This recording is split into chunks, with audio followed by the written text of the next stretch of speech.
Premier ministre par intérim lance la première conférence sociale dans le domaine du travail. Satisfait pour cette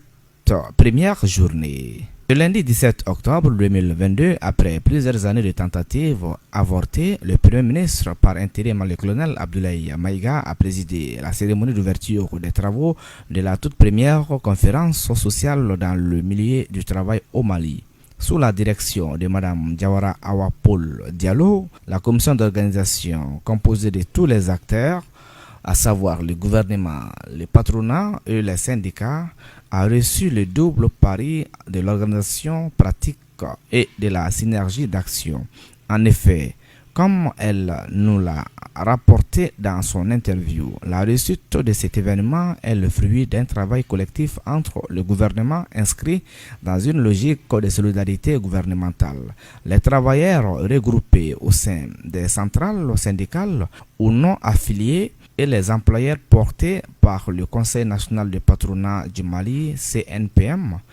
Excellence, Monsieur le Premier ministre, Mesdames et Messieurs, ceci démontre à souhait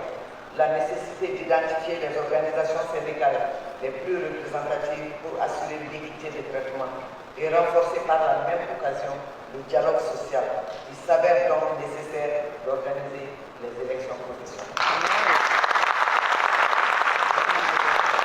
C'est dans un mouvement d'ensemble accompagné par les partenaires techniques de l'Organisation internationale du travail, OIT, qui d'ailleurs aura dépêché ses experts sur place, dont des directeurs pays, Suisse et Côte d'Ivoire, pour marquer de leur adhésion et de leur implication dans ces processus, essentiels pour assainir et consolider le monde du travail. Et sincères remerciements du Bureau international du travail, au chef de l'État, au Premier ministre et à tous les membres de son gouvernement pour la confiance placée au BIT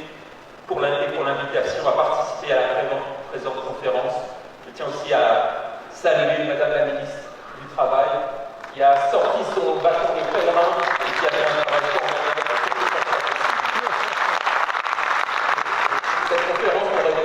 n'aurait pas été possible sans la mobilisation, bien sûr, du CDTF et des centrales syndicales, CNPM, l'UNTM, CSTM, CMT et CDTF. Et je vous remercie tous et je vous souhaite un très bon travail parce que le succès de cette conférence sociale, ça ne sera pas seulement votre succès, ça sera le succès du Mali. Merci beaucoup. Pour ce qui est de la cohésion, les centrales syndicales ont décidé de parler d'une seule voix, nous confie le porte-parole de l'UNTM, mandaté pour l'occasion de porter la voix de l'ensemble des organisations syndicales. Nous, responsables syndicaux, nous allons nous tenir à derrière le camarade qui s'appelle Gadi, qui doit nous dire qui s'appelle Gadi.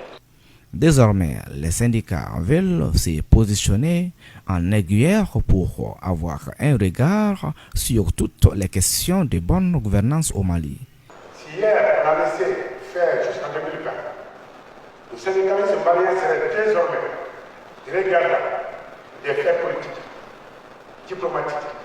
des passations de marché, des contrats d'exploitation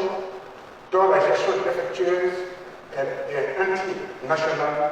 l'obligera à éprouver maintenant avant de être limité. Nos aspirations à l'issue de cette conférence sociale, c'est certes une visibilité de la politique générale du syndicalisme au Mali, mais c'est aussi la confirmation des traitements pacifiques, des revenus et pouvoirs d'achat, de l'épuration des relations de travail, de la reconnaissance du volet socio-économique du syndicalisme dans les dimensions dont les dimensions sont marquées au Mali. Quant au Premier ministre, par intérim, il a salué la résilience et le sens de la responsabilité des syndicats qui auront pris la responsabilité historique de surseoir à tout mouvement de grève pour faire face aux sanctions illégales, inhumaines et illégitimes infligées au Mali par ses voisins de la CEDEAO. Mesdames et messieurs, chers conférenciers, malgré toutes ces difficultés, il me plaît de rappeler ici la résilience de la population malienne, notamment des masses laborieuses qui qui a permis au gouvernement de supporter les conséquences des sanctions injustes, illégales et illégitimes que nous avait imposées la CEDEAO et l'UEMOA.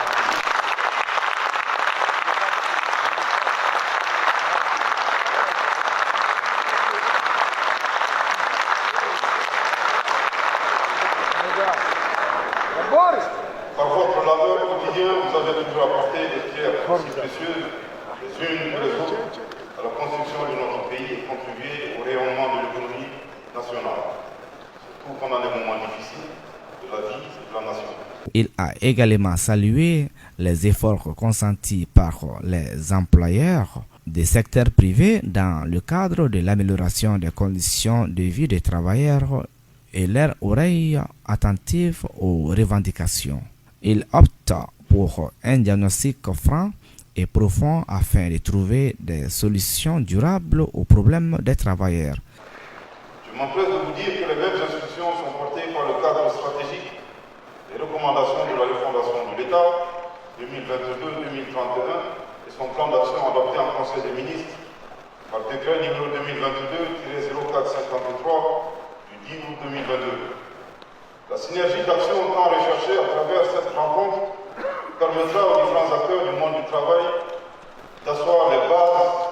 d'un dialogue social revitalisé tout en faisant le diagnostic des causes réelles de la détérioration du climat social afin d'adopter des réformes décidoires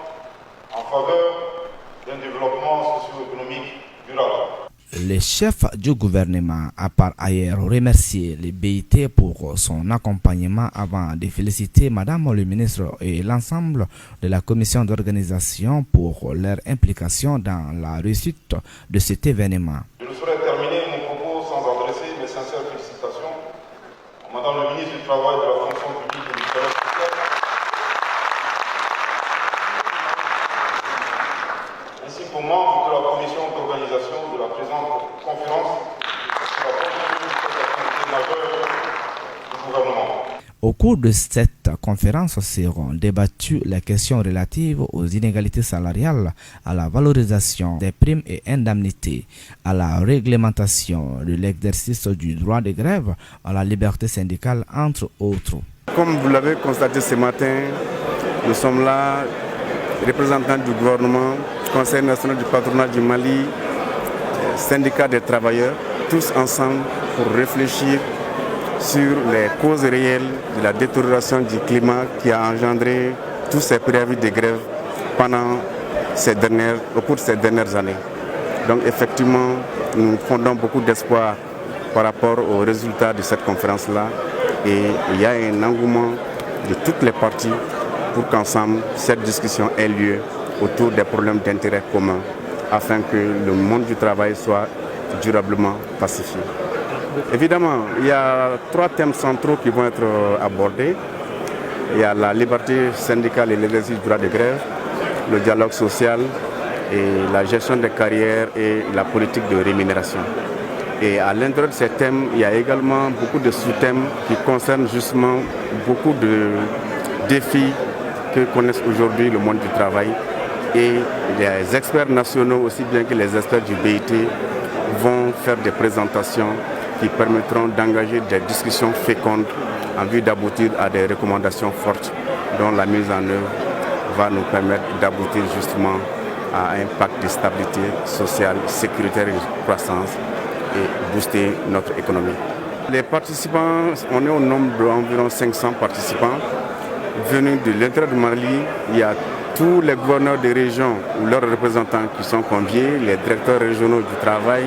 les directeurs régionaux de l'emploi, les directeurs régionaux du développement social et de l'économie solidaire et également les unions régionales des syndicats qui sont à l'intérieur du pays, qui ont effectivement fait le déplacement pour venir participer à ce grand débat utile pour l'avenir de notre pays. L'inclusivité, elle est totale. Et très franchement, nous sommes émus ce matin par rapport à tout ce qu'on a vu.